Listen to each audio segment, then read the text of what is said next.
Bismillahirrahmanirrahim. Dengan memohon pertolongan kepada Allah Subhanahu wa Ta'ala, kita masuk ke buku panduan. Pertama yang akan kita bahas adalah pengenalan dasar. Yang pertama adalah ilmu pendukung di dalam membaca dan menerjemah teks bahasa Arab.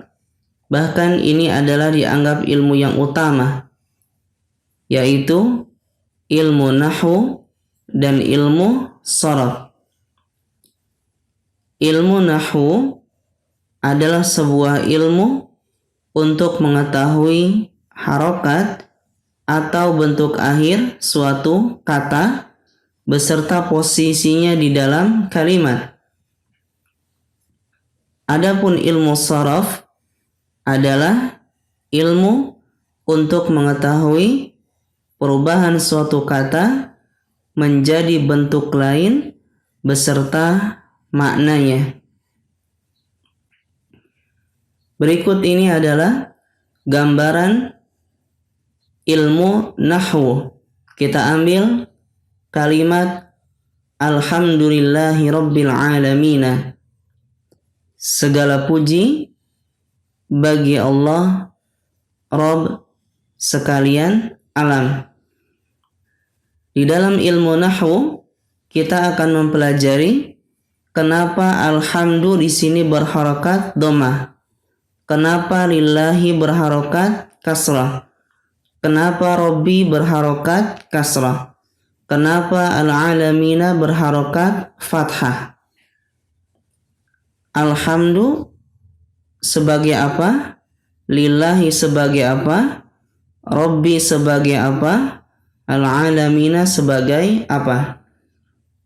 Dan posisi dalam bahasa Indonesia misalkan sebagai subjek, predikat, objek, keterangan, dan lain-lain. Ini gambaran nanti kita mempelajari ilmu nahwu. Selanjutnya adalah gambaran ilmu sharaf. Dari kata alhamdu ini ternyata banyak perubahannya. Ada hamidun, humaidun, mahmudun, ahmadu, hamida, hamdun, nahmadu, ihmad. Semua perubahan-perubahan ini dipelajari di dalam ilmu sharaf. Yang kedua, mengenal kata dalam bahasa Arab. Kata disebut dengan kalimah dan dia ada 3. Yang pertama isim, fi'il, dan huruf.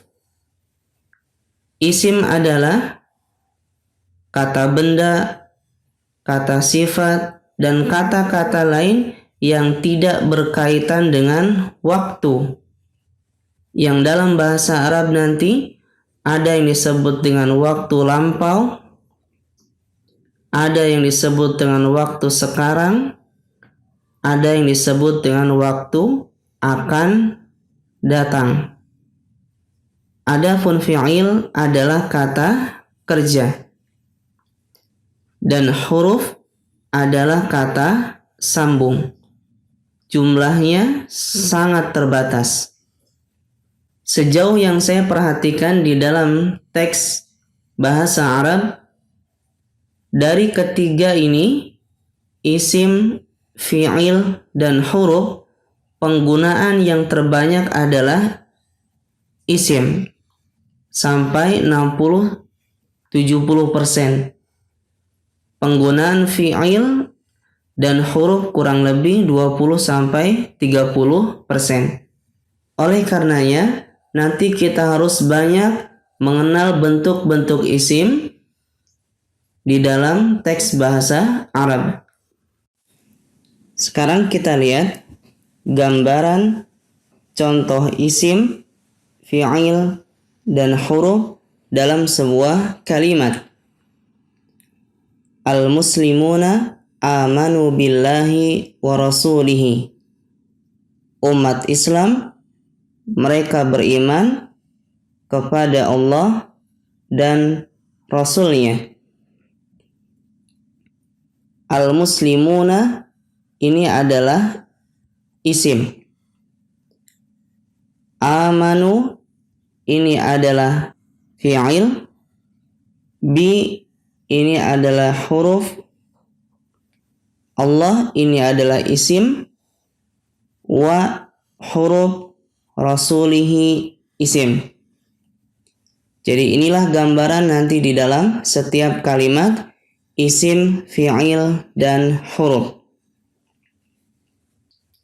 Selanjutnya adalah yang ketiga, harokat dan imbuhan akhir. Dalam bahasa Arab, harokat ada 4. Sebagaimana yang kita ketahui, ada dhammah, fathah, kasrah, dan sukun. Adapun macam-macam imbuhan akan kita bahas di depan insyaallah. Yang keempat adalah bentuk akhir suatu kata. Bentuk akhir suatu kata ada 2. Ada yang disebut dengan mabni dan mu'rab. Mabni adalah kata yang harokat dan bentuk akhirnya tetap selamanya atau baku.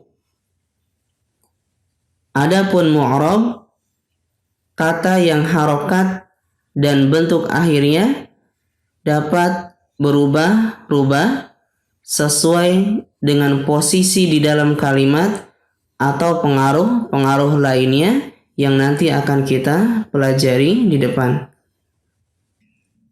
Sekilas contoh isim mabni. Kita lihat kata haza, sampai kapanpun berakhiran fathah karena dia mabni.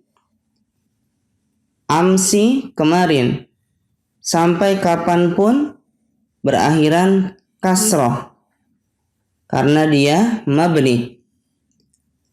Munzu, sejak, sampai kapanpun dia berakhiran dhammah karena dia mabni. Contoh isim mu'rab, kita ambil kata kitab. Bisa dibaca kitabun, bisa dibaca kitabin, atau kitaban. Alim juga sama, alimun, alimin, aliman. Masjid juga sama, masjidun, masjidin, masjidan. Jadi semua ini tergantung posisi di dalam kalimat dan ada tidaknya yang mempengaruhi. Ini adalah pengenalan pertama. Walhamdulillahirabbil alamin.